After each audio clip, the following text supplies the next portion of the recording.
Hello all, and welcome back. Now that we're well on our way to being able to construct a draft of your research article, I'd like to present you with a model for thinking about how to go about the process of writing it. A professor named Betty Flowers came up with this idea about how we can go through the writing process by embodying different characters or playing different roles. Those characters are called, well, she calls them Madman, Architect, Carpenter, and Judge. Flowers argues that if we can see writing as a process in which we play each of these characters or roles in order, our writing will become easier and the process less daunting. But before we get into the four parts or characters of this writing process, I want to point out a couple of things. First of all, please note that I am presenting these ideas in order, but that doesn't always mean that they happen in order. That once you finish one, you go on to the next and never go back. In fact, you may go back and forth between these stages many times in the act of writing. Second, I want to point out that while I think this is a sound and memorable model, it's up to you to figure out what works for you as a writer. Every writer has a unique process. This one may help you a lot, while there may be another that works just as well for you. Pay attention to your needs and habits as a writer. But if you struggle with writing, please be sure to try this process out. Trying something new often works.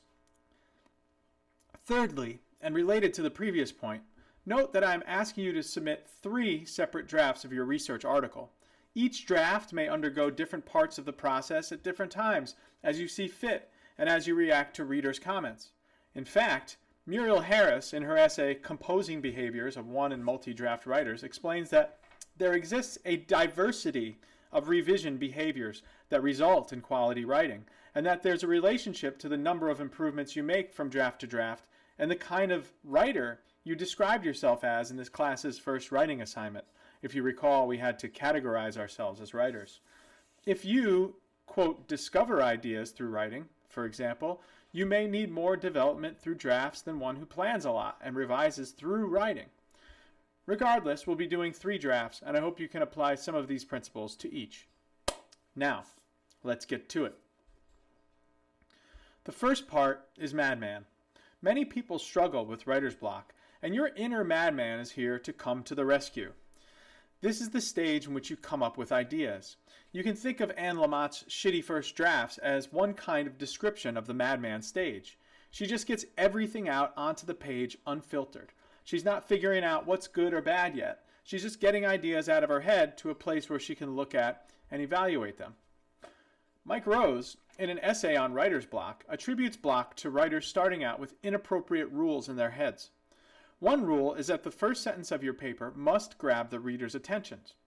Now, this is often true, but that does not mean that the first sentence that you write needs to do so. It's something you might think about later on. As Rose puts it, unearthing, quote, the rigid rule or inflexible plan that may lie at the base of the student's writing problem, unquote, is the first step to overcoming writer's block. Some rules that exist in our minds stifle our writing, and the Madman allows us to forget those rules, at least temporarily. The Madman stage is often called the brainstorming stage as well, and you may be familiar with some of the techniques you can use. These include listing, free writing, and clustering. Listing is obvious. You just list every idea you have. Don't worry about ordering them or about writing bad ideas or, not writing them. Just get them down. Free writing is also effective. In free writing, you set a timer and you write on your topic for a given time. The only rule is that your pen or keyboard does not stop until the time is up. This can often lead you to places you had never thought about and can allow you to access ideas you didn't even know that you had. To me, this sounds like what Lamott does. And then there's clustering, in which you lay out ideas all over a page. I recommend using larger paper than you're used to for this, even the inside of, say, a paper grocery bag. Write whatever idea you have on the page wherever you feel like it. Again, don't worry about filtering out bad ideas. This will come later. The great advantage to the Madman stage is that it prevents you from second-guessing your thoughts before you give them a chance to develop. You allow yourself the room to think before you judge your ideas. Second is the architect. the architect's job is to take the madman's ideas and find the common thread.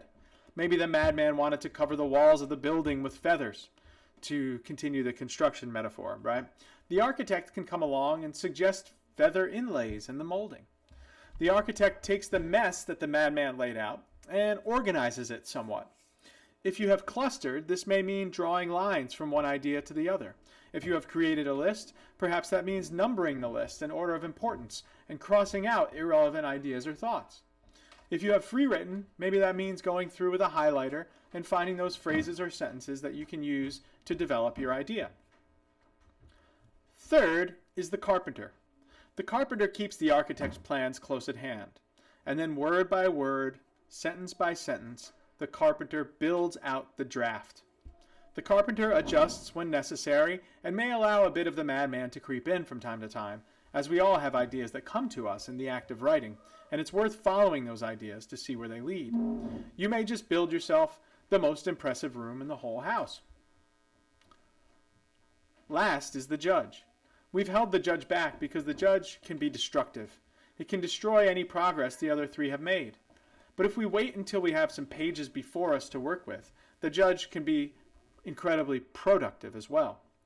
First of all, to quote Harry Guinness in his article, How to Edit Your Own Writing, quote, "The biggest mistake you can make as a writer is to assume what you wrote the first time through was good enough," unquote.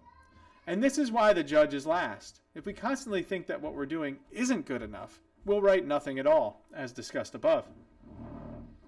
I'd like to share with you some ways that you can think about the judge phase. Nancy Sommers describes how novice and experienced writers think about revision. Here's a sample of a novice writer's comment. Quote, "Reviewing means that just using better words and eliminating words that are not needed. I go over and change words around," unquote. Compare that to an experienced writer who says, quote, "Revising is a matter of looking at the kernel of what I have written, the content, and then thinking about it, responding to it, making decisions, and actually restructuring it," unquote. This, for me, is the difference between revising and editing. In editing, we kind of just make sure words aren't misspelled and that our periods are in the right places. But when we revise, we see again our work and we rethink it and shape it into something better. To get back to Sommers, as she points out, experienced writers' judge phase has less to do with individual words and more to do with ideas and concepts.